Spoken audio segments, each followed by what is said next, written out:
The Steam Frame is absolutely going to change the way we think of VR, the way we use VR, and everything we have come to get actually used to with VR currently. And it's all down to the Steam Deck. Now, the Steam Deck is a completely portable device running Linux that you can literally do anything you want to. Very similar to, well, a Linux based PC rather than a Windows based PC. And this thing, honestly, I haven't used it as much as what I should have done. I've had it for 3 years, which I didn't realise it had been that long since, like, we first got them. And this is the OG model, the original one. It's not the OLED, but the reason I didn't upgrade to the OLED was because this is perfectly good enough. Don't really need an OLED. And I didn't see the point in changing. I didn't really use it as much as what I should have used it. That's mainly because I use more things like the VR headsets. And generally I spend a lot of time like either playing VR or working in VR or anything you can, do in VR. And it has its limitations. Mainly for the fact that it is, at the end of the day, an Android-based operating system. So it's very limited, and I can only do, for some reason I was going to pick up my phone, but actually it's a hard drive. It's very similar to what a phone can do.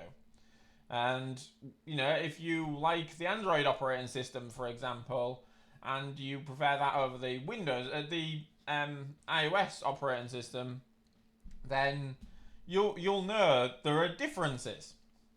And there are massive differences between the operating system of this and this. There is. Now, what can we actually learn from the Steam Deck that we're going to be able to do with the Steam Frame? That's the biggest question. Literally anything. I mean, you can, whatever you can think of, you can do it. You want to run your home server on it, go ahead.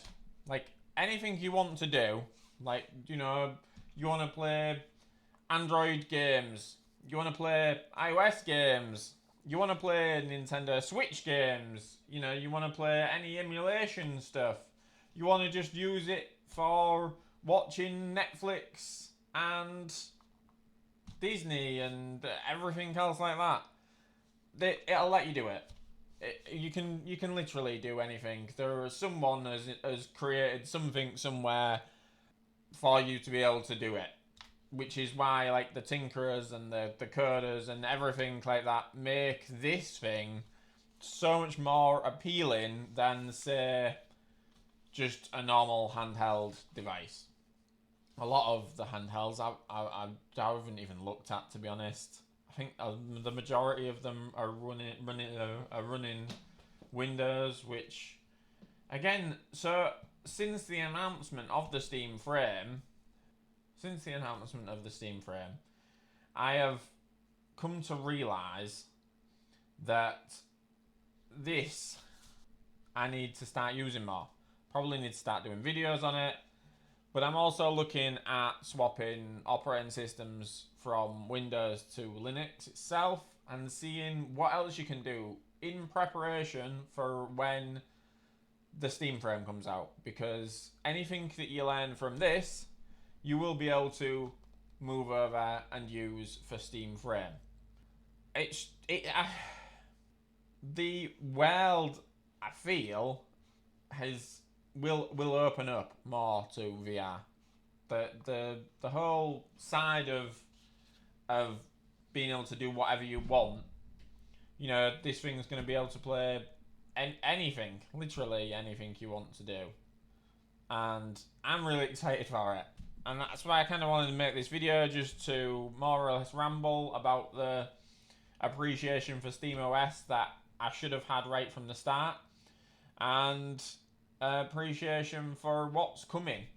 Early in spring of next year, we're going to be getting some seriously interesting devices. Not only, obviously, the Steam frame, but then we've got the Steam machine as well. And I managed to pick up the OG Steam controller. I can't show you it because apparently it's a Christmas present that I'm not allowed to use yet. But I found it on a second-hand store, and there's so much. I just can't wait to get the Steam frame.